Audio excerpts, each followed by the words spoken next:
How are the rains there in Chennai? Today sunny. Today sunny, is it? We've Yeah, had kind of, it's a little sunny, but we've had some showers here too. Okay. Yeah, we had last night also we had showers. Last night we had showers. Okay. The day was sunny, night was showers. Now again, day is sunny. Okay. So finally, Vellore got hit by the cyclone, which was meant for Chennai originally. The We are impact, thankful for that. the Huh? impact is still there. The impact is still there. Oh, is it? Uh-huh. Yeah. Today. Water logging, huh? இல்ல waterlogging இல்ல நிறைய trees we've had school year we had around 7 trees. Oh my God. But in this, both the campus put together, it must be around 10 to 11 trees. Yeah, 10 to 11 trees have fallen. The etymology of Vellore is Veilur. We usually call it as now. Now it has Ma'am, we become. can't see your face, Miss Banu. I have put on Garima my. photo is there. We are able Amma, to see you have to Garima. lower your screen. Yes. Ms. Hema and Mr. Hari, you know both Ms. Nirmala and Ms. Banu, right? Ms. Nirmala is the I senior am Nirmala. Rani Pet Hi, and she's Banu. the deputy director, and Ms. Banu is the senior principal of Valaja.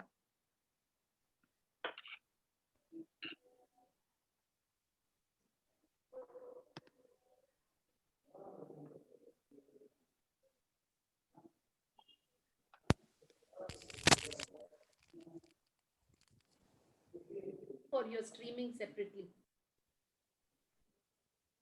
I think all the students will join here. We're not streaming separately. The recording can start when the event starts.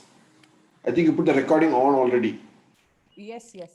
Yeah, when the event starts, because otherwise when you put it up, you'll have to sort of edit it again. Edit it, correct. Edit it again. Yeah. But your voice has become feeble, huh, now. You may have to increase your volume. I won't be talking, so I'm glad it's feeble.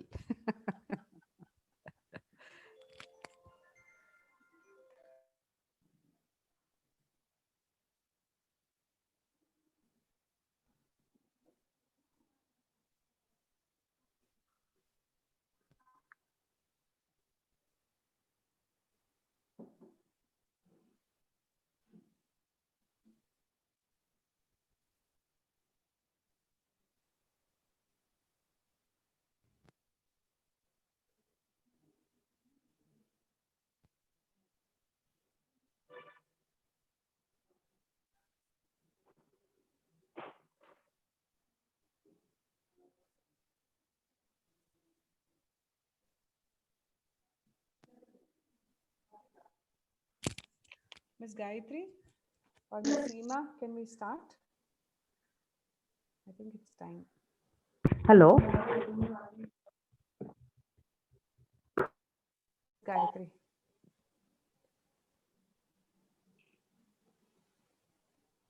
Or is it Ms. Seema? I don't know who it is, but we can start, I think. It's 10:32 now.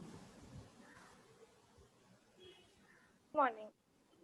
A dream written down with a date becomes a goal. A goal broken down into steps becomes a plan. A plan backed by action makes your dreams come true. Good morning to all. I am pleased to welcome you all for this interactive session. I extend my hearty welcome to our beloved trustee and chief guest of today's session, Dr. Hema Hari. Welcome, ma'am. I welcome you all for this session. Over to Hemastri.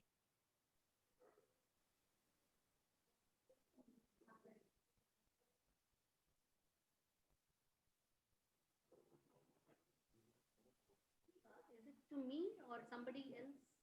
Also called Hema? No, somebody else, some other, Hemastri, a student. I don't think she's joined in as yet.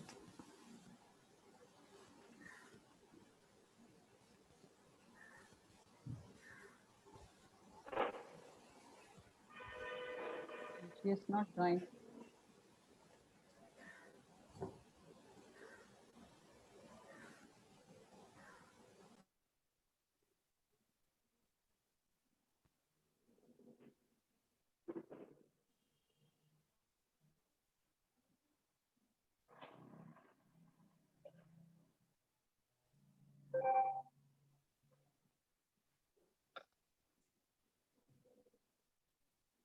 Ms. Gayatri, what's the alternate arrangement?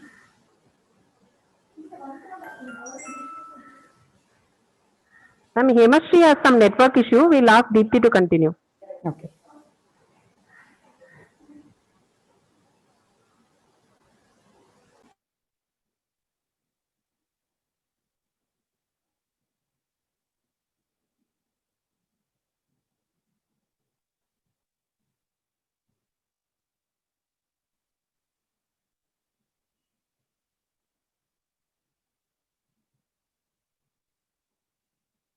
Deepti?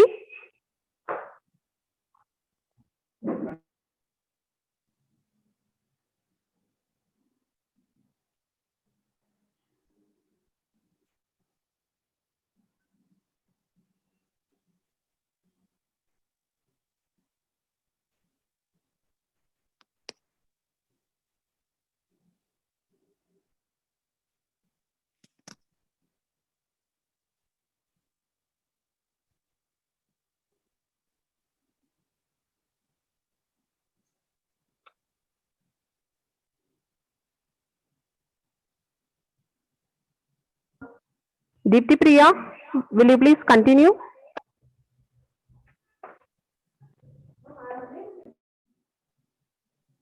Miss, I'm continuing only, Miss. You're not able to We can't hear you. We can't hear you, Deepti. Am I audible now, Miss? Yes, you're audible Yes. now. Please introduce our guest, Deepti. Okay. Dr. D.K. Hemahari is the founder of Bharat Gyan, a civilizational study initiative to compile and present knowledge on Indian civilization from an Indian perspective. She is an ITCOM project management professional who turned to civilization studies after 20 years of successful career heading cutting-edge technologies and innovation in multinationals. Over 20 years of intensive compilation, she and her co-researcher and her husband Dr. D.K. Hari have compiled over 500 hours of multimedia content on Indian civilization from various aspects and published close to 100 books as part of their autobiography of Indian collection. 35 in printed and ebook format, 60 as digital mini books, besides over 500 blog articles. They have jointly delivered over 300 talks, produced 5 documentary films, and a couple of 100 short films. Your efforts to be a tool foster and uphold the rich Indian culture and tradition is appreciable. We are extremely proud to have you amongst us today, ma'am.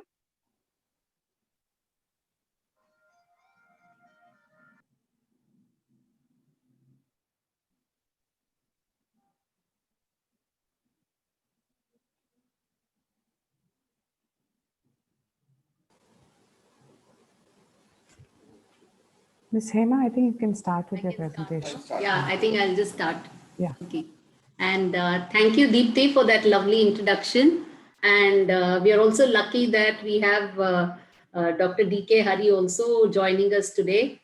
Last minute we checked with him and he said, yes, he'll also join us. So we have both come to your school and spoken in your school before as well. I don't know if you all remember, maybe you were in junior classes then.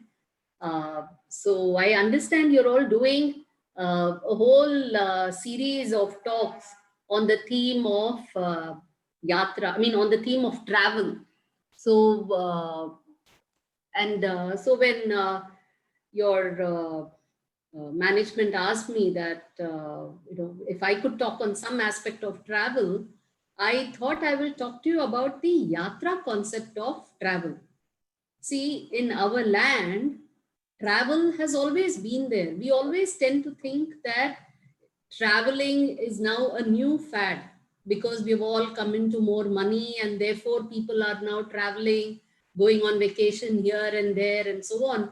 So we think this is a recent phenomenon. But on the contrary, travel in India has been happening from a very, very long time. Only thing, we have used a different word for it.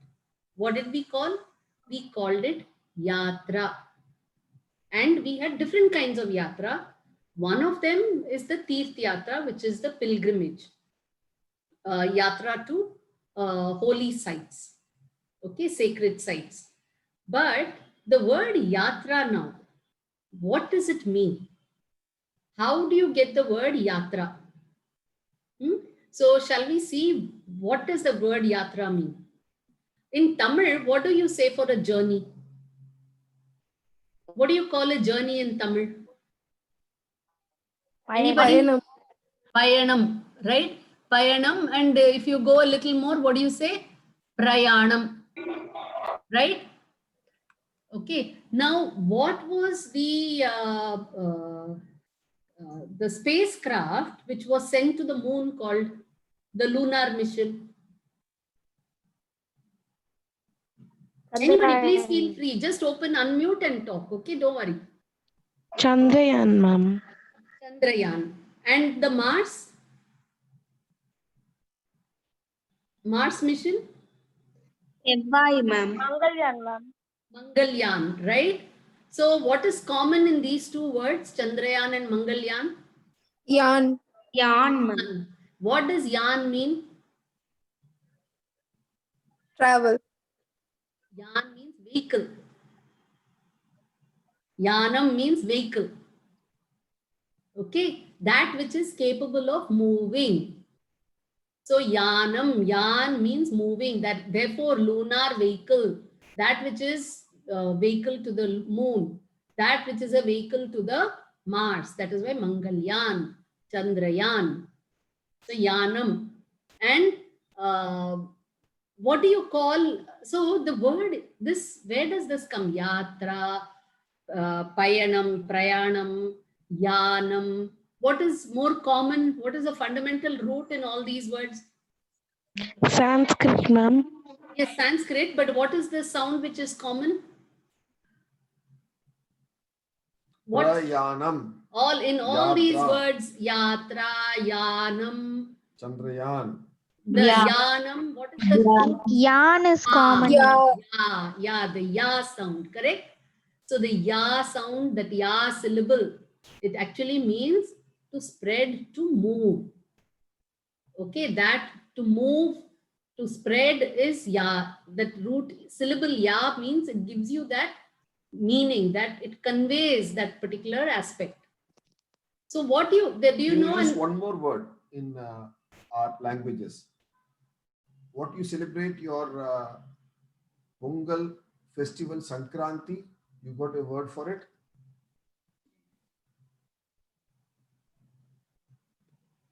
Pongal, you celebrate on January 14th. Sankranti, yes? Same. One more term for it. Uttarayanam, Uttar, north, right? The sun moving to the north is Uttarayan. So Ayanam. So Ayanam means that which is having motion. Yanam, Ayanam, that which is continuously in moving, in movement. So can you name one person's name who has got this Ayan in his word, in his name? Very, very common. If I tell you, then you say, oh, it's actually a God's name. Narayan. Narayanam, Narayan, Narayana, Ayana. Ayana, that means Narayana. Nara means water. So Nara is water, human being who is made up of, so humans are made up of water, 75% water. That is why we are called Nara, Naran. Naran, Nari. So Narayana is one who is continuously moving in water. Ayanam is in continuous movement and equilibrium movement in water. What is the water he is in? Tirupar Kadal, Shira Sagara, isn't it? Cosmic waters, correct? That is why you always show Narayana sleeping, right?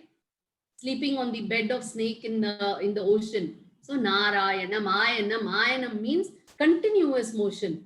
What do you call a saint? A saint who is always traveling. For example, Ramanujar. What is another name for him?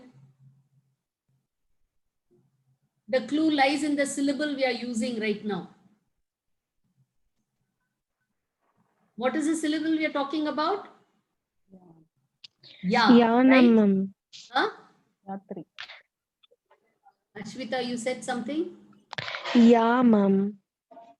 Yeah, the syllable yeah. What's the name that you? So what do you call What is the such- honorific name that you give a saint who is constantly moving around across the land?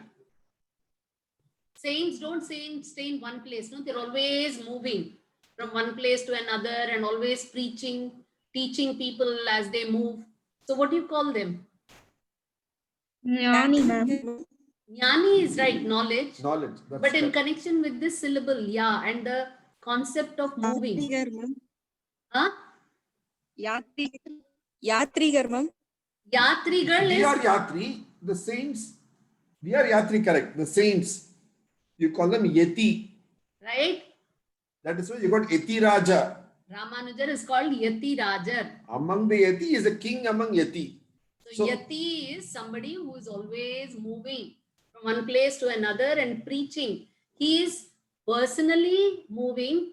He is also causing the movement of knowledge. He is also causing the spread of knowledge. Right? So movement and spread is ya. That is the syllable ya. And from that you get yatra. That means to move and also to spread culture, spread values. Everything is along, it goes along with this yatra. Incidentally, we have written a mini book. It's available in our website for free read. It's called Yeti, Y-E-T-I. Please visit the Bharat Gyan website. There's a mini book for I think 40 pages. Easy read with a lot of pictures. It's called Yeti. That is why you have this animal in the Himalayas, which is called Yeti, Y-E-T-A, right?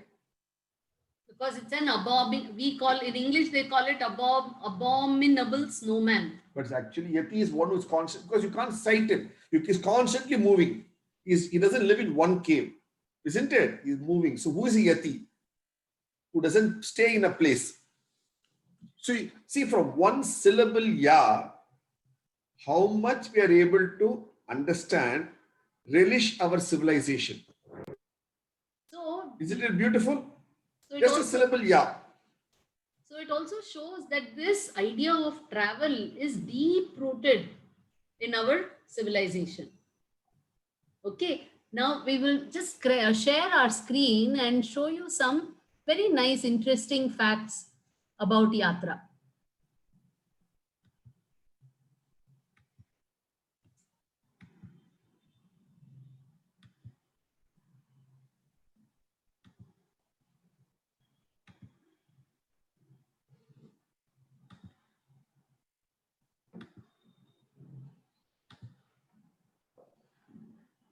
Okay, now there is this thing that you all would have heard, right? You all often come across this, right? Amongst you all would be hearing things like India became one because the British united us. India is one because of the Hindu religion. Have you all heard such statements? Right? But all of these are untrue. India has always been one. Why? Because it has been a cultural entity. And how do you define this cultural entity? I'll just show you two very nice quotes. So Rabindranath Tagore, you all have heard of Rabindranath Tagore, right? Any of you know any of his poems? Any one poem of Rabindranath Tagore, any of you are aware of? Wrote our national anthem. So, Good. Very good. Very good. So he Geetanjali says, too. yes, very good. Geetanjali. Very good. Excellent. Nobel Prize winner from India for literature. Yes. So he says a country is not territorial, but ideational. That means a country is defined, a region, a culture is defined by people, not because you take a line and draw and say, this is India, this is Bharat, this is Tamil Nadu, this is this place. But because all those people have a common idea, they share the same idea, they believe in the same concepts and values. Their value system is similar. So this is Rabindranath Tagore. I'll show you yet another quote.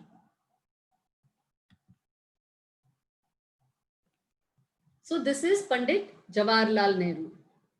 So he says, India is a geographical and economic entity, a cultural unity amidst diversity, a bundle of contradictions held together by strong but invisible threads. Okay, so what we have to take from this is this strong but invisible threads. So what are these strong invisible threads that are binding this set of people, all the people who live in this region, into one common entity, and which is called Bharat and people as Bharatiya? So there are many such things, which is the Bharatiya Kalachar.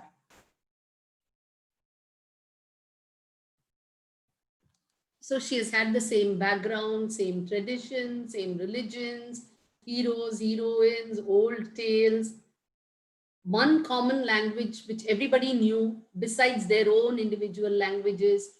They had ideas of same village panchayat, ideology, polity, and all of this. It is one because of its culture. And there are many, many aspects that went to make this culture.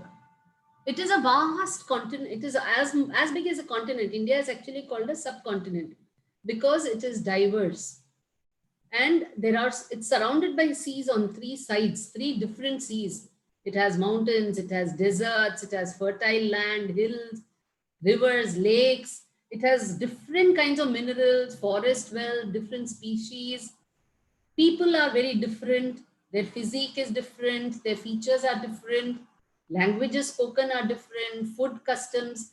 So many things are different. So in a way, if you travel through India itself, you have traveled. It's almost like having traveled through many different cultures. Yet they are still one culture. So later on, when you people grow up in life, make it a point to travel. Travel with your eyes open. Travel with your minds open. Travel with your ears open. Travel to absorb things, not just to go stay in a hotel, or not just to eat different food, or not just to see some tourist monuments. Travel around, observe the land, observe the people, observe dialects, the way they talk, the way they behave, the way that the smell of those places. That is why you have a nice word in Tamil, a beautiful word called Man Vasanai. We are staying in Chennai. The Man Vasanai of Chennai is different. Just 100 kilometers west of Chennai is Ranipet. The Man Vasanai of Ranipet is different. You go 100 more kilometers west, you got Bengaluru. The Man Vasanai of Bengaluru is different. You go another 100 kilometers from there, you get Mangaluru. The Man Vasanai of Mangaluru is different. See, in one latitude, in 4 different places, like that, it varies. That is why you have a kahavat, a saying in Hindi language. It's called Kos mein gosh badalti hai. Kos means it's a measure of distance. Gosh is your tongue, how you speak. Your language, your sounds. Your sounds. So with every course, the gosh changes. So that is the beauty of this land. And this you can really observe only if you travel to these places. So the yatra is very important to observe. So it is there in Tamil, it is there in Hindi, etc. Actually, there is a very nice English movie that all of you can watch. Very old movie. It's a favorite of Hema. It's called My Fair Lady, if I remember right, correct? Where they speak about language. There's an English language. He says you can identify a person from which place he comes just based on the way he speaks his language, even the English language. So that is the beauty of the land. You can observe and understand. So what we see as different cultures within these smaller regions, we call them Desachar. So Desacharam. Achar means practices, habits. So things that you do very commonly. On a daily basis. So tradition. So Desacharam. So Desacharam means that which is common to one region. And Kalacharam is culture. See, look at the word, English word culture and Kalacharam. They're both similar in sound. Kalachar, culture. They're also both similar in their meaning. So India is one because even though you have so many desacharams and potentially you travel through all of this also, you will see some common things which form the Kalacharam. That is the Kalacharam, the common ideology which unites all these different desacharams, all these different desams into one common nation called India. Okay, and one of that is the concept of yatra. So one of them is this concept of pilgrimage, traveling to holy sites. And this takes precedence, actually this gains priority and a highlight.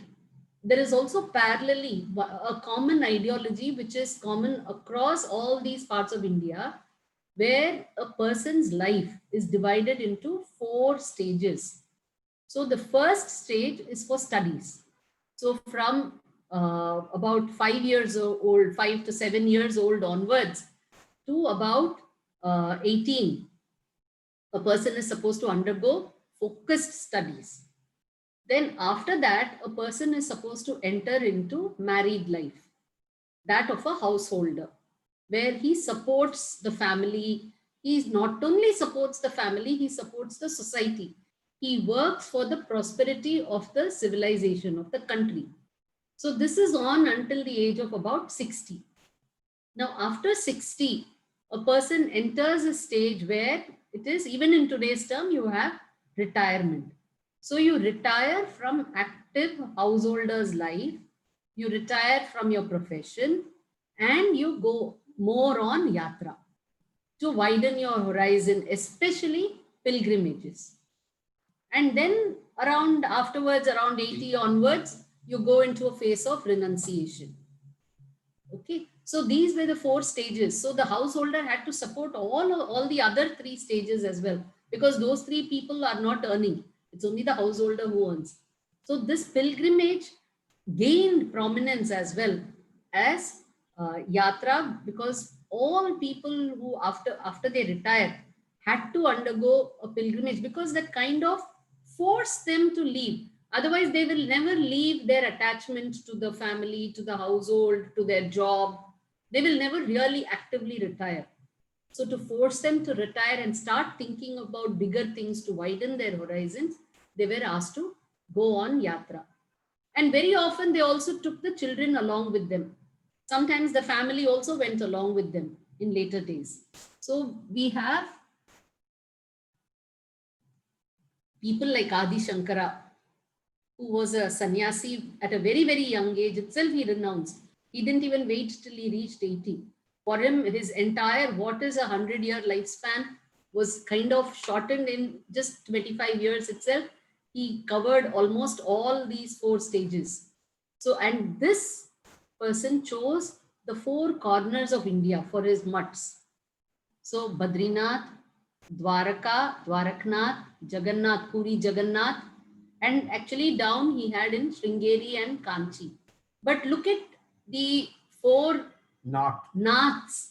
There's a very beautiful idea here you find. For the north, you have Badrinath, Kedarnath. For the west, you have Dwaraknath. On the east, you have Jagannath. And in the south, you have Ramnath. Isn't that a very nice idea you have here?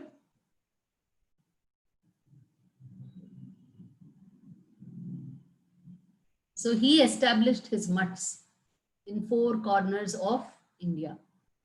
And mind you, these places were not ruled by never by one king. In the times of Adi Shankara, 2,500 years ago, they were not ruled by one king, nor then, nor through the history of the land. They were ruled by different kingdoms, probably 20, 30, 40 different kingdoms. But from then to now and before him also, it is always looked at as culturally one civilizational land. That's the beauty of Bharat.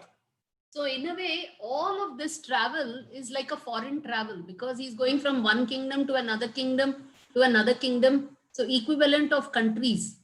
So they were all almost like the foreign travel that we undertake today. Look at this beautiful thing that Mahatma Gandhi said about the importance of travel, importance of yatra. So he says in his book Hind Swaraj, he says, what do you think could have been the intention of those far-seeing ancestors of ours who established Setu Banda, that is Rameshwaram in the south, Jagannath in the east, and Haridwar in the north as places of pilgrimage? Why did our ancestors, so fundamentally he's asking, why did our ancestors say Haridwar is a holy place? I mean, every place on this earth is created by God. So every place is holy. So why say Haridwar is holy? Why say Jagannath in the east, that is Odisha, Puri is holy? Why say Rameshwaram is holy? You will admit they were no fools. We know our ancestors were not fools. They knew that worship of God could have been performed just as well at home. We are a civilization where we have said God is within us. So why do we have to go out to all these places alone? They taught us that those whose hearts were aglow with righteousness had the Ganges in their own homes. But they saw that India was one undivided land, so made by nature. They therefore argued that it must be one nation. Arguing thus, they established holy places in various parts of India and fired the people with an idea of nationality in a manner unknown in other parts of the world. So what he's saying is, even though our ancestors on one side were saying God is within you, you can just meditate, you don't really even have to go to temples, and something as sacred as Ganga is there in your own house as well. And so on one side, while they were talking about that, they were also insisting that you go to holy pilgrimage sites, you go on yatra. So they made it into a system so that the country as a whole gets united, people get bonded, people get to see different things, they learn, and that brings in the unity in diversity. So in all the diversity, you have so much of diversity, and people learn the aspect of living in unity amongst this diversity. Now, how did they live in unity? We will see. But look at this. Therefore, they had, see, for example, in two very important, see, India is dotted with many Shakti Peetham. But look at one which is in the far east. In Assam, there is Kamakhya, which is a very, very important Shakti Peetham. Similarly, all the way in the west, in Baluchistan, which is today in present-day Pakistan, you have another Shakti Peetham that is called Hinglaj Mata. So even today, people try, especially from Gujarat and here, Punjab and all, they try to go to this Hinglaj Mata at least once a year. It is a big pilgrim yatra to go to Hinglaj Mata. And what do you, when you go to Hinglaj Mata, what do you pick up and come as prasad? Hinglaj Mata. Yeah, Hinglaj Mata, you go to pray to her. What is the prasad you get from there? Any idea? It lies in the first four letters. It is Hinglaj. called Hing. Hing. What is Hing in Hindi and in Tamil? What is the meaning of Hing in Hindi and what's the equivalent in Tamil? Perungayam. Perungayam. Perungayam. All of you use Perungayam? Have any of you used Perungayam? Yes. Yes, sir. Daily? So, if you go to Tirupati, you get Vadai and Laddu as prasadam. If you go to Hinglaj Mata, you get Perungayam as prasadam. That's a Hing. That place is the Baluchistan is, that place is famous for the trees that produce this resin called hing. Hing. Isn't it? It's a tree resin. That is why, look at the famous hing, number Perungayam, which is a famous brand. In those days. Even today, which is your LG. famous brand? LG. LG. Lalji, Goji, where is it from? There. Because a lot of these Gujaratis, they would go on this pilgrimage, and in turn they would bring it back and then trade it around. Also. They'll go by boats they'll go by boats from here to here, and then they'll go to Hinglaj pilgrimage. That's how they used to do it regularly.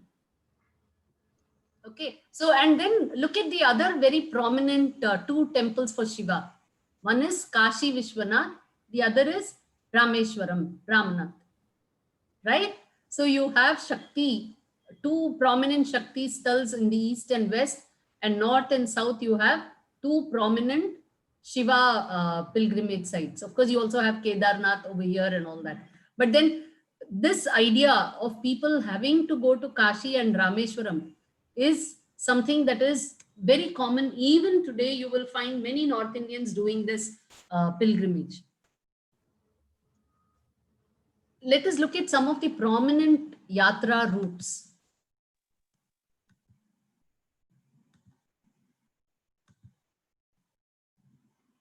So these yatra were binding the people. These yatra became the invisible threads. These created that spiritual journey, religious journey. It was a journey of discovering the diversity within this land. Today you have a Discovery Channel where you sit in your homes and just watch it on TV. In those days, your yatra were your discovery. Even today, it's your yatra that's your discovery. The Discovery Channel also goes on yatra, collects the videos and shows it to you on a Discovery Channel. So but somebody has to go. You can do it yourself and see it in your own perspective. Because when you see it in a Discovery Channel, you only see it in their perspective. When you go, you see it in your perspective. That's the big difference. And your perspective is what is is your perspective. Look at this. We have many, many such yatra circuits, as you can call circuits. In around Kumbakonam, you have a famous Navagraha temple circuit. You can do it in a week, you can do it in a day, you can do it in 2 days, 3 days, but basically, or even in a lifetime. So there's a Navagraha circuit around Kumbakonam base. Look at these, all nearby, right from Vaidiswaran Kovil to Tirunallur. I'm sure you've heard of these names, isn't it? Alangadu, all these places. Each one for each planet, sun, moon, and the planets, 5 planets. So that is the Navagraha circuit. Then you have the Panchabhuta temples. This is yet another circuit. See, there are so many such innovative circuits. So just instead of randomly traveling, people worked themes around the travel so that you gain. So when you do a Navagraha circuit, your focus, your learning is oriented towards learning about the Navagraha, your astronomy. You widen your knowledge around these aspects. Along with that, all the things that go like your Pariharam and everything that also gets clubbed together. Then when you do the Panchabhuta circuit, your mind is opened up to the idea of the Panchabhuta, to creation, to the cosmos, to the signs of creation and so on and so forth. So that is yet another circuit. And along with that, you get the knowledge about Shiva and praying to Shiva, because how Panchabhuta and Shiva are associated. So that becomes yet another theme for this particular circuit. We have made a film on the concept of Panchabhuta. It's just a 3-4 minute film. It's available in our Bharatgyan YouTube channel in the playlist called Understanding Shiva. So post this program, those who have time, please visit that and you can watch that film on Panchabhuta. Why Panchabhuta? Why can't it be 6 Bhuta? Why can't it be 4 Bhuta? Why is it got to be 5 Bhuta? And what are they and which are those why temples? Are they? See, for example, you have Akasha, you have Chidambaram, Tillai Natarajar. Then Akasha, Vayu. Vayu, you have Kalahasti, which is very close to Tirupati. Then you have Agni, Tiruvannamalai, Arunachaleshwarar. Then you have Apaha, that is water. So you have Jambukeshwarar in Tiruvanai Kovil. You also have yet another Jambukeshwarar in Vellore itself. Okay, that is a Jalagandeshwara. Jalagandeshwara, not Jambukeshwara, Jalagandeshwara. So Tiruvanai Kaval. And then close to your Ranipet in Kanchipuram, you have Earth, Prithvi, Ekambareshwara. So 5 different Shivas associated with the 5 different elements, primordial elements, Panchabhuta. This is one circuit. Please see the film in our YouTube channel later after the session. Okay. Similarly, if you go to Navagraha, we have a film on this also in our Bharatgyan YouTube channel. It's under the playlist called Wonders of Indian Astronomy. Why do you have Navagraha? Are they planets or are they nodes or what? We explain that. There's a 3-minute film on this Navagraha you can watch in this. Why do you in every temple, why do you have a Navagraha in each temple? And who is the center of Navagraha? Is it the earth or is it the sun? Is it Bhumi Devi or Surya Devata? Check that out. That also, why is also there in that short film you can see. Then this land is got so many temples for Kartikeya, Muruga, Kanda, Subramanya.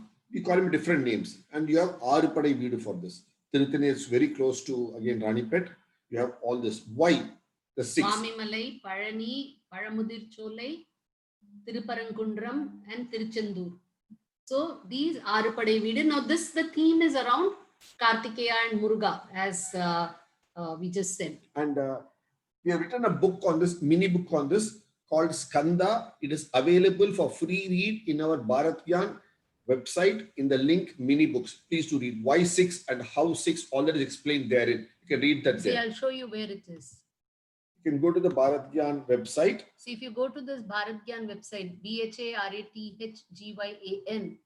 So if you go there, you will come, if you go to the home Page, you will click on that, you will go down, then you will get something called mini there is books. Mini books. You can click on mini books. Just click. You click on mini books. There you will go to that. You scroll down. There are a lot of mini books there. You can There are read about all 60 of these. There were 60 plus mini books available for free read. In that, go down. There's a book called Skanda there. See that? So this is a book on Skanda. You can read that there. So you have more details about this Arupadai Veedu. All that information you have in the book called Skanda. Similarly, when you come out of that and go into the YouTube film section of Bharat Gyan, because it's taking time to open, that's okay. You can read it later.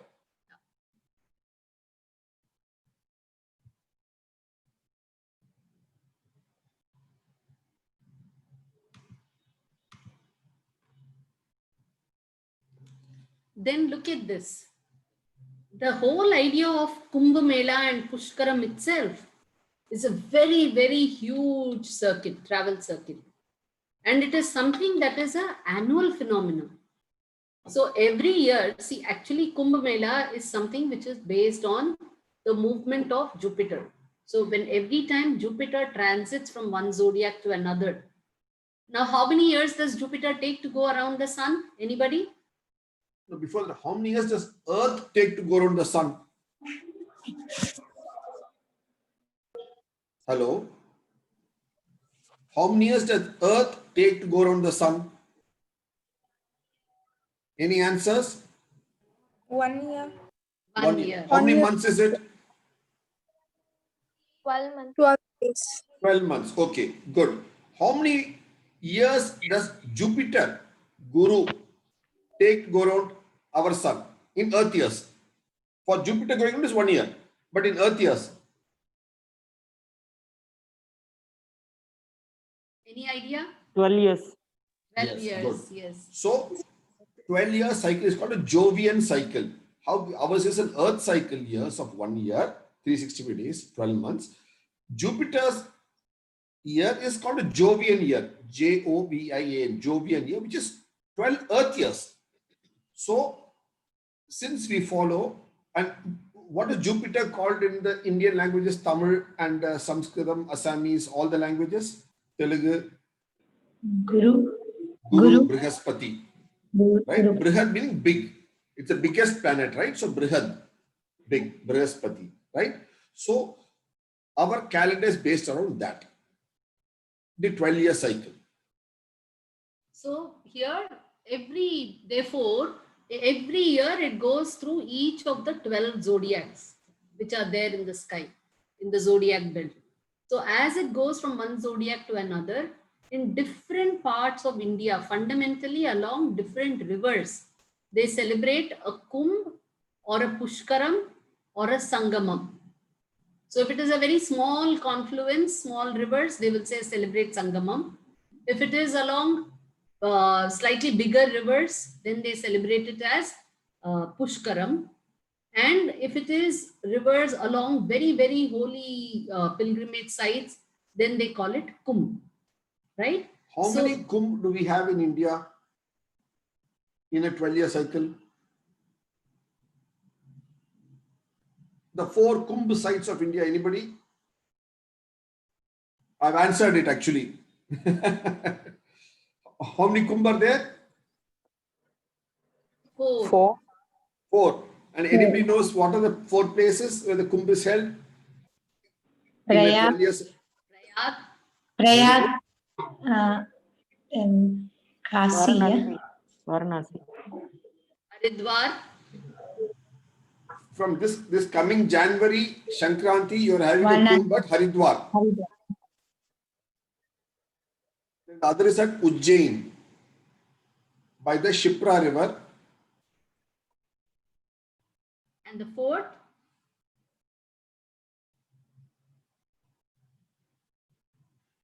Nasik. Okay, Nasik Shipra river. So you got 4, right? You got 4 Kumbh. Okay. So anyway, so fundamentally these different occasions of the Jupiter's transit made people go to each of these rivers.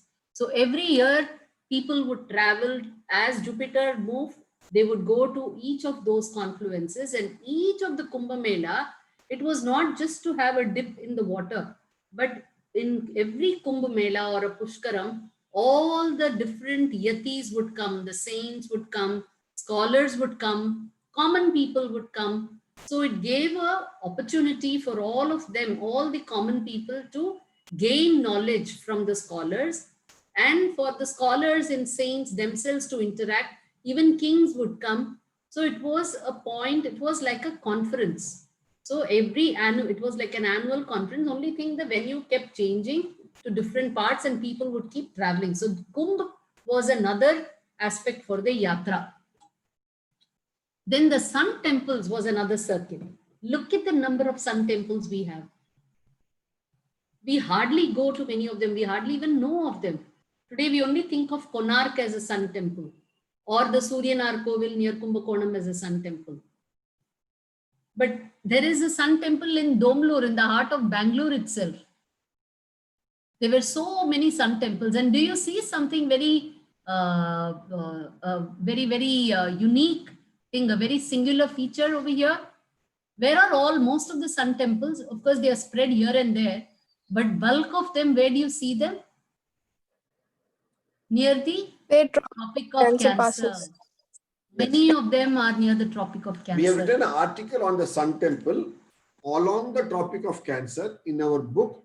I mean, in our blog, there's an article on this, which is dated for June 21. So please check out our article on the Sun Temples of this land.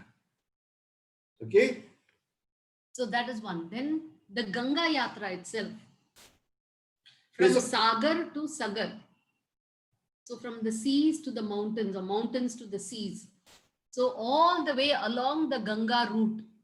So right from Gangotri, all tracing, going all along the different pilgrim sites along the banks of the Ganga, all the way to Ganga Sagaram, where she joins the sea. So this is yet another yatra. Then the Pancha Prayag is another yatra. So this is where Ganga is a very common generic name. Actually, there are many rivers which are tributaries and they all keep joining to form the final Ganga. So actually it starts here. You have Dhauli Ganga, which comes, and then you have Vishnu Prayag here. But of course the yatra goes from this side, but eventually Vishnu Prayag is the final Prayag here before Badrinath.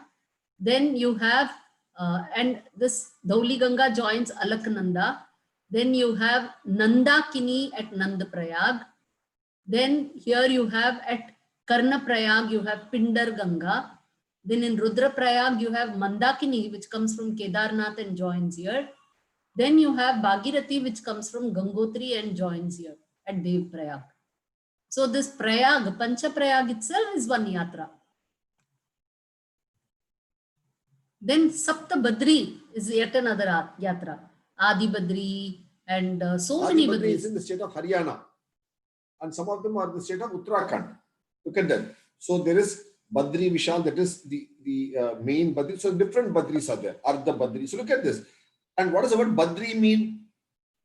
I'm sure you have a few friends called Badri, Badrinath, Badrinarayan. Badrinarayan. What does the word Badri mean? Shiva. He is a kind of a berry. It's a name for a berry tree. Like Sabari. It's a berry. It's the English word is berry. It's Badri. It's a particular variety of berry tree that grows there. It's called Badri. We have written about this in our book, a full chapter in our book called Understanding Ayyappa, Sabarimala Ayyappa. It's there for free read now in our website. Please do. Then Pancha Dwaraka. So these are all the Krishna sites. So Dwaraka, the main Dwaraka, and then you have Mool Dwaraka, which was earlier a Dwaraka. Then the Bet Dwaraka, which is an island. Then Nath Dwara, which is in Rajasthan. Then Dakur, where the idol which was originally in Dwaraka is now available. In Dakur. And Mool Dwaraka is where Krishna met his end at the hands of a Jara. A hunter. Jara also means old age. So it's there. The details about this is there in our book called Historical Krishna. Why Panchadwaraka is explained there. You can please read it. It's there in our book, Historical Krishna. So this is one circuit. Then you have Pancha Kedar also. So just like you have Sapta Badri, you have Pancha Kedar. Look at the number of such circuits that What are does there. Kedar mean? What does the word Kedar mean? He's a Nath of Kedar. What does Kedar mean? Caves? Pardon? Huh? No, caves. No. No. Kedar means a flat basin, a bowl. So a flat bowl. So between hills, a kind of, it's not a deep valley, but a flat basin-like land. It's That a is meadow. a Kedar. It's a meadow in the summers. That's Kedar. So the Nath in that basin Kedar. of the meadows is Kedar. We have written a book on this. It's available again for free read in our Bharat Gyan website. It's called Himalayan Tsunami. Because there was this Huge flood Himalayan. in Kedarnath a few years ago, About 10 right? years ago, we written a book. It's a 20-page booklet. Please, you can read it for free read on Kedarnath. It's Then- already seen. Then you have the Chardham. Chardham is also these four corners. The Chardham is also a trip over here between Gangotri, Yamunotri, Kedarnath, Badrinath as well. Then you have an Ashta Vinayak circuit. This is predominantly within Maharashtra. So 8 sites for Ganesha. Then you have the Ayodhya Yatra. So these are themes. Now you also have Yatra around cities. You have Yatra around mountains, around rivers. How many of you know a Yatra around a hill? How many of you heard of a Yatra around a hill? Very famous in Tamil Nadu. Tiruvannamalai. Yes. And what is it called? Girivalam. Girivalam. Giri means what? Hill. So it's Giri. Around the hill is Girivalam. It's famous like that. In Ayodhya also you have Yatras. Look at this. You have a Yatra just around the town. Then you have a Panchakosi Parikrama. Then you have larger Parikrama. So you see you have different Yatras. So Panchakosi means 5 kos. So the distance is 5 kos. That is the Panchakosi Parikrama, this one. Then Chauda Kosi, that is 14 Kosi. So that is this bigger one. So going around the city itself was a Yatra. And similarly going around Braj. What is Braj? Who lived in Braj? Who was born in Braj? Any idea? Where is Braj? Which is called Krishna? Braj? Yeah. Which is called Braj Bhumi? Vrindavan? Vrindavan, Mathura, Go all on. this. Yeah. Called Braj, right? So this land around near Yamuna. So what is one more name for Krishna? Brajwala? So the people of this land, Braj Bhumi, are also called Brijvasi. Okay. Brajvasi. So- That's why you have Brajvasi sweets. Very famous sweets of Brajvasi. All milk sweet. Because Krishna had a lot of cows. So it makes sweets. So you have so many crisscross circuits because there are a lot of forests which are associated with the play times of Krishna. So all his leela, so Krishna's leela, different spots that are there, and people go and visit all those spots, and then they, remember Krishna's pastimes, the stories connected with him. So that's what keeps the history also alive. So these kind of yatra also keeps the history, the tradition, and the folk tales and everything alive it fundamentally keeps the culture alive. Then you have a Buddha trail that goes through all the places which are very sacred and associated with Buddha. Which place was Buddha born in? Bodh Gaya? Huh? Lumbini Vana. No, sorry. Lumbini. Lumbini Vana is where he was born, right? Lumbini Vana is where he was born. Very good. Then where did he get his jnanam? Bodhi. Bodh Gaya, sir. Bodh Bodh Gaya. Gaya, sir. Gaya. And where did he make his first Upadesa?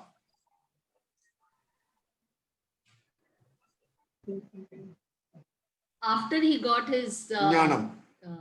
Jnanam. Sarnath. Sarnath. Sarnath means what?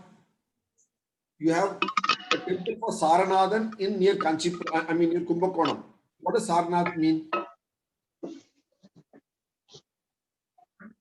Comes from the word sarang, saranga. Who is Saranga? Sarang means deer. Sarnath is a place where there are a lot of deers. So deer park. That is why whenever you see Buddha's first Upadesa, you'll always see some deer in the painting, in the background. Because when Buddha was teaching his people, the deer were listening to him. So it's Sarnath. Okay? And when did he pass away? His Nirvana, Parinirvana, it's in Kushinagar. And where did he spend a lot of time? In Nalanda, Rajgir. The capital then. Rajgir was the capital of the Magadha kingdom then. So that's where he went. Then Nalanda is the university. So this is a circuit for Buddha trail. Okay?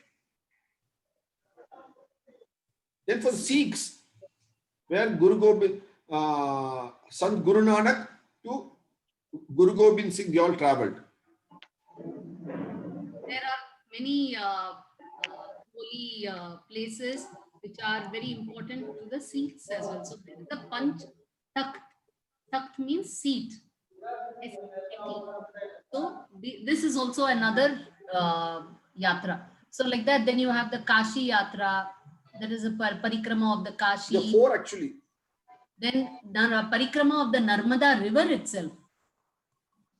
So we see mountain, we see city, we see a parikrama of the river.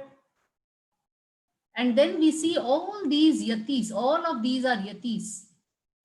These are in a way modern yatis, and these are yatis who had renounced everything. Earlier, so right from Adi Shankara 2500 years ago, to Ramanuja 1000 years ago, to Swaminarayan about 250 years ago, to Swami Vivekananda 100 years ago, or 120 years ago, to Mahatma Gandhi 100 years ago. Every one of them have traveled, used yatra as a means to connect with people. And they've all used their roots. See? And so through this physical yatra, by spreading, by moving themselves, they also moved knowledge. They spread knowledge also amongst people. So isn't that a beautiful connect between physical movement and movement of knowledge? Isn't it wonderful? And look at this. The Indian Railways is helping the yatra in a big way. Look at this. They made these posters, banners decades ago in the style of those days. People go to Payani Yatra. People go to Srirangam Yatra. See, this is South Indian Railways making these banners then in different languages. Then you got Tiruvannamalai Yatra. See, they made a pilgrimage line, Yatra line for this. Then they made Madura. Then they made here To Madura. See, Madura to Mathura. It is beautiful. Madura to Mathura, they made a yatra. In Tamil, we call it Vada Madurai. That is the northern Mathura. So one you had Panchavati, Nasik. What is Nasik famous for? How did the word Nasik, the name come? Anybody? Panchavati and Nasik, two names. This name was this Panchavati. Yes. Rama had stayed there. Panchavati. Panchavati. Who stayed in Panchavati? It is Sita. I think. Very good. Sita stayed. Why is it called Panchavati? What does the word Vati mean? And what does the word Panch mean? Not P-U-N-C-H, P-A-N-C-H. Punch. Panch is 5. What does Vati mean? Forest. is it? Huh? How? Forest. The Forest thatched, of what? thatched house. What tree? Thatched house. Sort of hurt. It's called Vatabhadra Sai.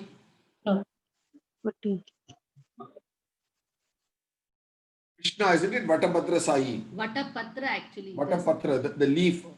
Vata means it's a tree, the people tree. The people tree there. You know, you always see, that people tree on which Krishna will be sleeping, right? The ficus leaf. What do you call in now? What is it called botanically ficus?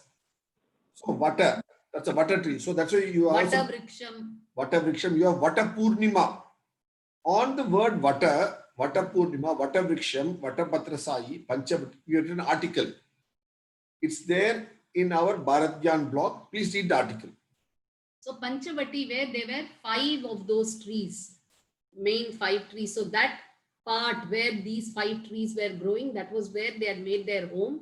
And Nasik is where Surpanaka got her nose cut. Nasik. So that is the part which is associated with this phase of Ramayana. So that was a trail.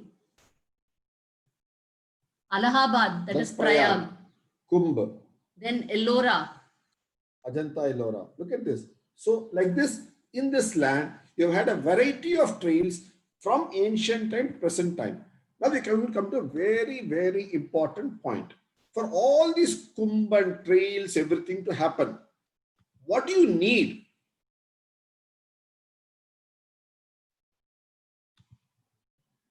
What do you need for all this? Can any of you tell? What do you need?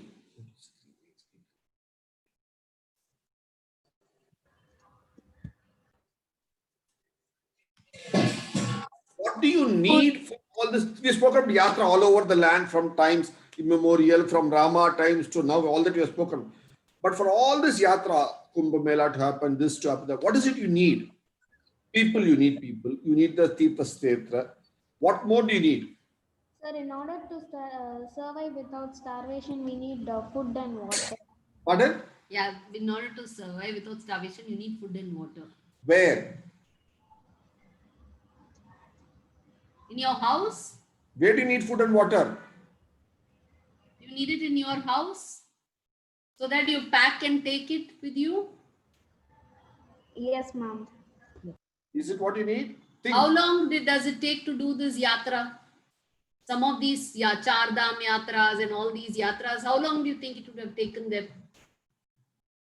Was it a 1-2 day yatra or how many days?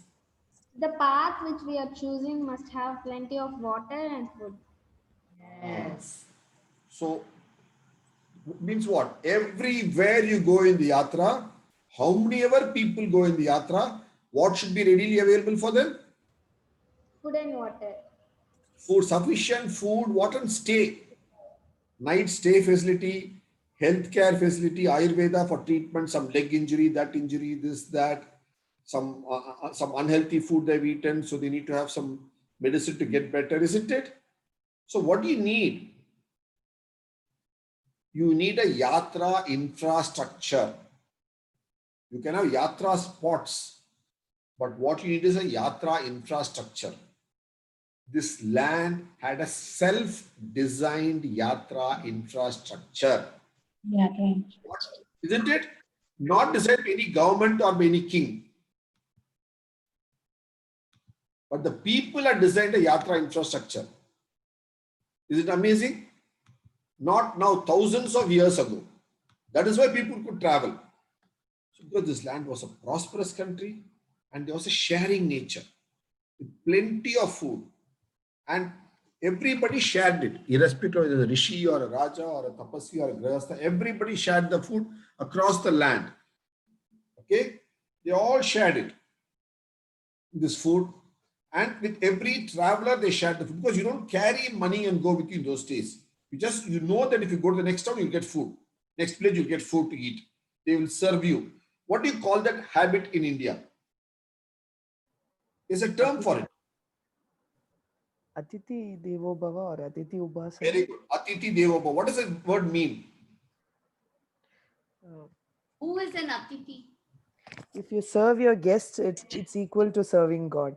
Okay, So, yeah. okay. Suppose I tell you I'm going to come to your house tomorrow morning for breakfast. Or you have issued an invitation to somebody to come to your house for breakfast. Okay, let's take case of you have invited me to your house tomorrow morning for breakfast.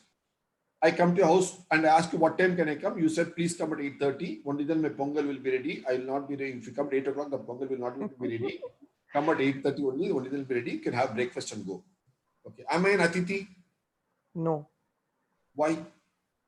You are an Atiti with time management. I think I'm bounding you with time. I think I'm not welcoming you by giving you the exact time that you need to be in. Correct. But little more. What you said is right. But why? It's not just time. It is in a way connected with time, but not binding. What is happening is No. See, when you celebrate anniversary in your house for the departed souls of your ancestors, what do you call it? Devasham or funeral? Davasam is another word for Davasam. Tidhi. What is Tidhi? Tithi means what? It's a part of, am I getting it right? Atiti and Tidhi? Correct, you are right. You precise, but why? Why Tithi? Why Atiti? Come. So you know that 3 days from now, it is your great-grandfather's visit to your house. So it's a Tithi. You know he's coming for sure. It is a definitely planned date. You know for sure that particular day is coming. That your great-grandfather is coming to your house. It is definite. It is known. It is planned. It is in advance. It is an announced coming. Whereas Atiti means unannounced. So Atiti is not generally a guest, but an unannounced guest. A guest is somebody that you already know, you have invited, or he or she, it's known. It's a Tithi. It's like a Tithi. You know he or she is going to come. But an unannounced guest is the Atiti. So when you say Atiti Devo Bhava, even an unannounced guest should be treated like God. And you should honor that person with as much as you can. That is the Culture of the land, Kalachar. And that is the Yatra infrastructure that we had. Okay. So this Atiti Devo Bhava ensured that every house had a Tinnai where all these travelers could sleep, have food night or morning and leave, bathe in the well and sleep. That's why in every town you had a Chatram Chavadi, and especially in Ranipet area, when you travel from Chennai to Bangalore to Ranipet, you'll see along the roads, there are so many places called Chavadi and Chatram. Okay, and there's along the road there's a small tank, village tank. There's a place Tinnai where you can. There's also a place called Sumai Tangi, isn't it? Where people can keep the Sumai to hold it there and sit there, rest there, eat food, refresh themselves, and then move along. So every Nagara and Grama had this facility through the land, right from Kashmir to Kanyakumari, right from Balochistan to Assam and Manipur, where people could go, walk along, travel, eat, and go along. Across kingdoms, especially whichever kingdom you belong to. And that is why you had everywhere. I'll take one example here. Let's take two examples. One is Tiruporur. Maybe this is something that you can do as a class trip, once things settle down to normalcy. You can visit Tiruporur and see there are a lot of these Chatram Chavadis there even today, and many people have written about it. This is the famous Muruga temple. There's Skanda Kartikeya temple. Wonderful tank. They have still a very clean tank they maintain. And this place is between Chennai and Mahabalipuram, halfway. This place, one village in 1722 had 64 functioning chatrams. Look at beautifully built chatrams they had, where people could come, rest. Lot of frescoes in the chatram. Not just a poor, it's a free feeding place, but not a poor place. A very well endowed, clean, because the local community wanted to showcase their skills to the people who traveled through their places. That was the beauty of that place. Look at it, so beautiful. And look at this. Every community made their own chatram there. For people to come, live, sleep, stay, spend a day or two, take rest and move on. And let's look at this. One place, Tanjavur. All of you are aware of Tanjavur? Yes. When who was the Raja of Tanjavur? Sarfoji Maharaja. Who is Sarfoji Maharaja? The great grandson of Chhatrapati Shivaji Maharaj. And in 1801, when he lost the kingdom to the British, he was lost. The king lost his kingdom. What did he do then? He wrote a letter to the British resident who was in charge there, to whom he lost the battle. What did he? He gave up the kingdom. He had no problem in giving up the kingdom. But what did he write? See? So he writes to Benjamin Torin, from my first ancestor grants to Chatrams on road to Ramesaram, 40,000 pass, repass every year from Banaras, Oudh, Delhi, Aurangabad, Pune, travelers to feed them medicines 3 times a day. These Chatrams, not recent foundation charities by my ancestors. So he's saying from Delhi, Oudh, Banaras, Aurangabad, Pune, Tanjavur. So he is here in Tanjavur. He's saying people from all these places, they pass through my place to reach Rameshwaram. Because we saw that Kashi, that is Banaras and Rameshwaram, were part of 2 important places that people had to visit. So many people would pass to Rameshwaram from all these northern towns. They would go through Tanjavur. So my ancestors have established charities, foundations, not now, but from many years ago. Centuries ago. And what does he say? 40,000 people pass and repass. What does it mean to pass and repass? They go down south and then go back north again. So 2 ways. So it is pass and repass every year from all these places. And mind you, some of these people who come from those kingdoms may be enemy kingdoms to this king. The king may be an enemy king, but the people are not. The people pass through. So he has to provide for them. He says, he says when his kingdom is being taken over by the British, so he writes, I have perfect confidence that this custom of my ancestors will not be deviated from, and that I shall not suffer the disgrace of seeing it abolished in my reign. What can I write more? So he says, you take away everything, I have no issues, but please ensure that these charities, which my ancestors have been doing from so long, continue, so that let it not be said that during my reign, in my lifetime, this particular thing came to an end. I don't want the pavam. I want the punyam of having fed people. People who go on yatra through my kingdom should be looked after well. The yatri must be looked after well. That is what it is. That's the beauty of. So like that, look at this. How many in one region of Tanjavur alone? So look at every 10, 20 kilometers, there is one chatram. So they're working on. There's an animation there. Look at this. In the path itself, you can see each is a chatram. This route path, if you see. Between Tanjavur, then there's a Varathanadu Chatram, there's a Muktambal Chatram, there's a Yamunambal Chatram. So each is a Chatram at a specific gap of about 10 kilometers, which is 1 day's travel. So morning you start, before sunrise, you keep walking till the sun gets hot, then you stop. Then in the evening, when it's evening time, the sun heat is little less, you again start walking. So you can cover 10 kilometers a day like that. That's how they travel. So all these chatrams are well planned. And there are chatrams all over in Mysore, in Sheshasuri. Similarly, in the north, they were called serais. Chatram, serai, that's all. You had langars. Everywhere. Even Taj Mahal was a chatram, was a serai. Taj Mahal, what you saw now is it's a monument, but those days it was serai on the Yamuna River. Because people used to go up and down the Yamuna River, they could They could park their boat there in the jetty, have food, rest, and go along like that. Everywhere, Shirdi or Sasam, everything. Like all that over. near Banaras, Kashi, you have Mughal Sarai, which is a major train junction today. So that's what the British say, their observation. Hindu princes are for most part frugal in their immediate personal expense. There is one kind of profusion which they practice to embarrassment, considerable endowments. For the Yatris, that's what it is. So this is what Richard Wellesley, there's a Wellesley College, Wellesley School in Chennai actually. So this is what is there. He says in 1789, this is what they practice. So that is the ethos of this land. So Yatra is an ethos of this land, and all these are there.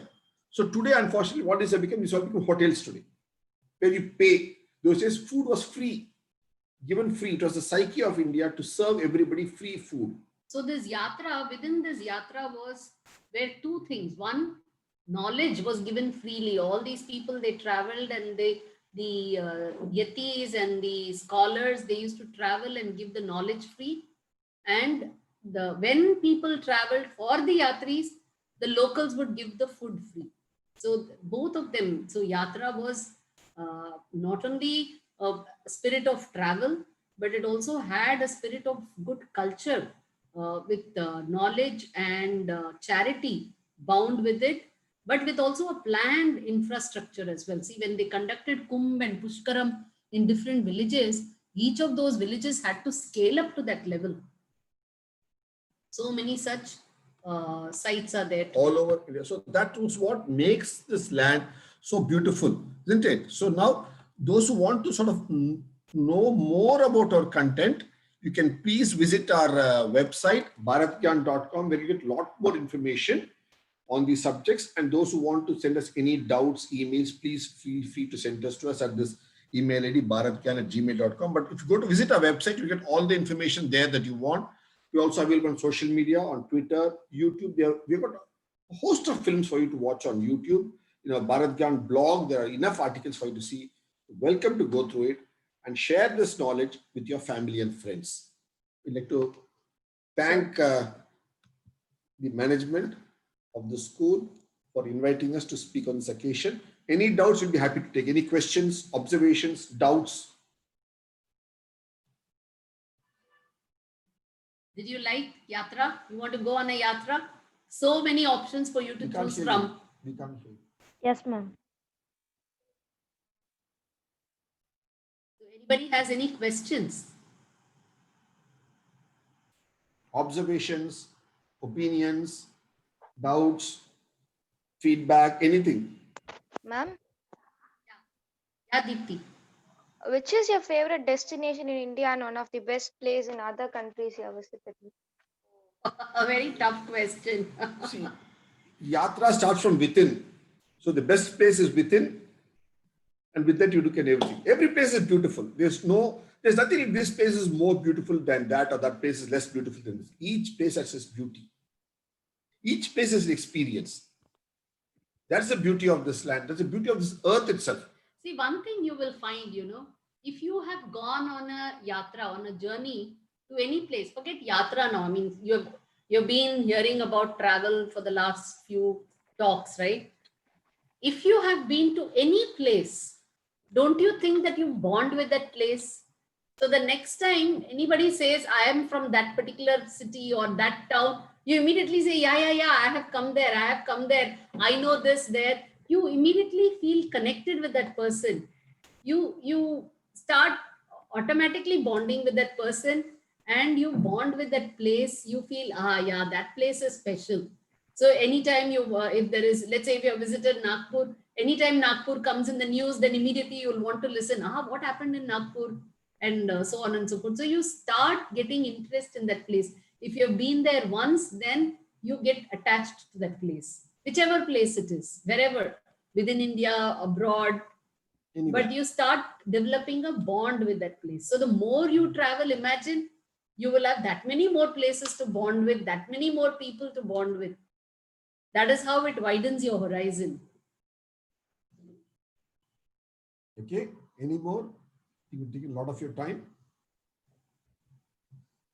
Ma'am, Which are some of your favorite Manvasane places that you suggest us to visit? Each person Yes. gets his own Manvasani. Yes. And each Manvasani is a beautiful Sugandham, Gandham, Vadai in its own way. Each one, there's nothing like this is, okay, you have two hands, left and right hand, which is a better hand? You have 5 fingers, which is a better finger? See, we showed you so many yatra circuits, right? What appealed to you the most? Let me ask you. Ravi, right? Yes, Yeah. ma'am. Ravi 16. So what appealed to you the most? I showed you so many yatra circuits. Harupadai Vidu. Harupadai Vidu. Okay, how many have you visited out of these? I think so, 3, ma'am.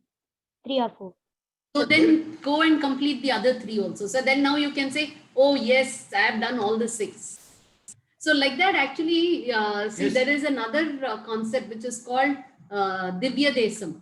There's a Divya Desam Yatra. There's 69 have sung in different Sivasetram. That's a yatra. Like that, there will be many yatras. You know one thing? Life itself is a yatra. That's my most favorite yatra, if you ask. Life is a yatra. It is a yatra indeed. The moon does its yatra, the earth does its yatra, the sun does its yatra. The sun does its yatra around what? Its parent galaxy. The moon does its yatra around what? The earth. The earth does its yatra around what? The sun. Isn't it? Jupiter does its yatra. All of us are in a constant mode of yatra. So even when we are just sitting or sleeping in our bed, we are doing yatra because the earth is still going around the sun on its journey. Your mind is doing yatra. When you sleep, does your mind have dreams? So your mind goes, is your mind only in your bedroom or is going all over the world, to your classroom, to your school, to your native town, to where you went? So your mind is constantly in yatra. Isn't it? You tell me one night that you slept without doing a yatra. Not possible, sir. So yatra is innate to you. Isn't it? Yes, sir. Even as you're sleeping, the blood is coursing through your body. It's journeying up and down through your body. If the blood is not doing yatra when you're sleeping, what will happen? So blood has to do its yatra continuously, right? So please make it a point to visit, to travel as much as you can. Enjoy your travels and go visit. The more you see places, the more your horizons will expand. So you will learn a lot more. Okay. So you saw the Discovery channels only as a teaser, okay? But you go there yourself too. Yeah, somebody was going to ask something. Yes, ma'am. Yes, ma'am. This is Sri Lakshmi here, and I teach social science and English. And without much wait, I just would like to take a few minutes to talk about the fortunate session I've had with you all. It was an opportunity for me to actually organize my thoughts while you were speaking, because more of known to unknown. See, I've been to Navagraha Yatra, but I never realized it was a Navagraha Yatra, probably because I was young then. But now, when we are trying to integrate and connect with a subject, I think this planning as different circuits is very, very important. And this was a perfect class in a way that you integrated values, you integrated geographical importance of the places, the habitats of people that we have forgotten, and no more thin ice, all constructions moved extended, where no place, we all have, we are not that welcoming about unwelcome guests. So it was really a nice refresher to just look into. And it was like a virtual yatra, I must say. And it's an inspiration for us to how we need to treat and inspire people to start traveling. And we are just stuck with our routine. I, as a working woman, and with all the routine, we never find time for traveling. I think this is an inspiration with a lot of values integrated, and definitely it will take no time for me to start implementing the inspiration that you all have given me into my children. And definitely they would do at least a few circuits like how I have aimed to. within the next few days. And yes, through my school, I remember Miss Vidya showing us this My Fair Lady movie. It's a communication. It's an excellent movie. So we had got an opportunity to even see that. I really thank both of you for this virtual yatra, and keep inspiring people like what you all are doing. And I think it's an amazing thing to hear you all speak. Thank you so much, ma'am. Thank you. Thank you Thank you so much. Thank you for your wonderful feedback, ma'am. And I think, can we end the session on this high note? Yes, sir. Deepti Priya? Yes, ma'am.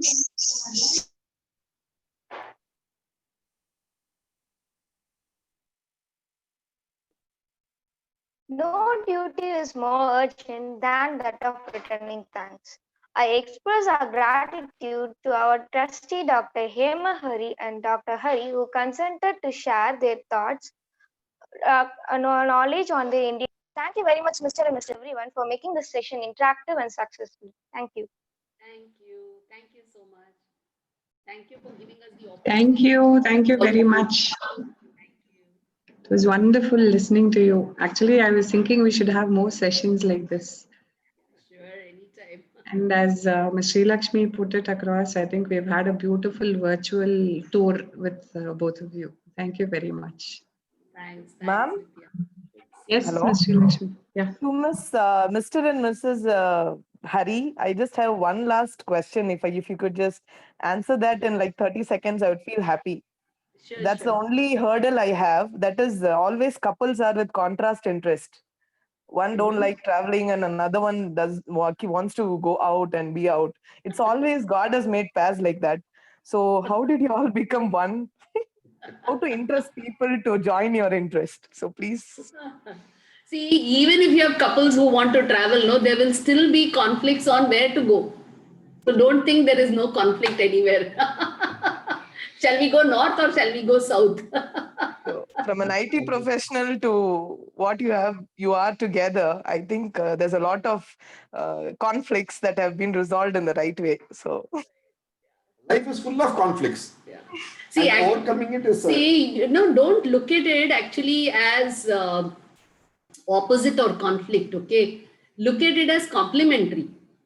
See, opposites always means complementary.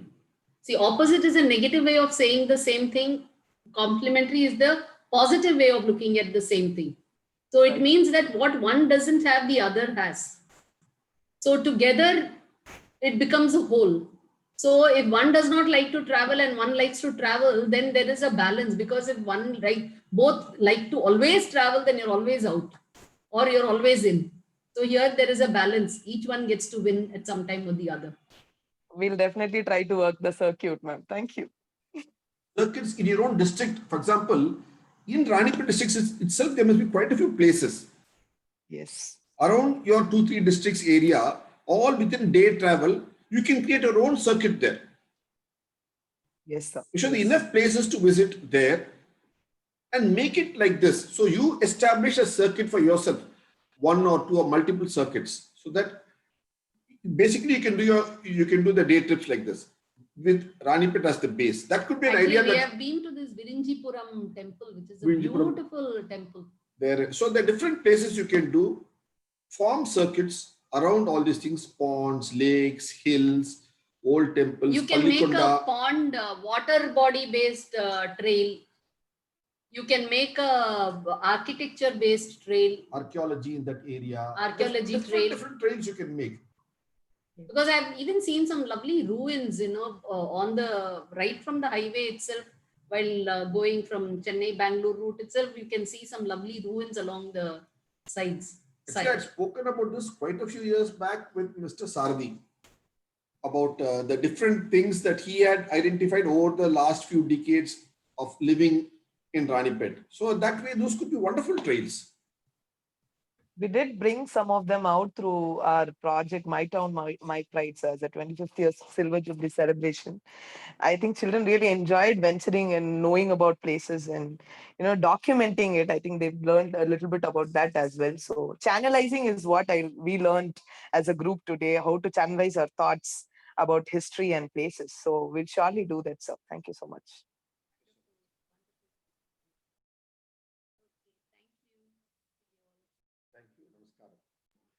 Thank you. Thank you everyone for joining us. I think we'll close the session here. Yes, ma'am.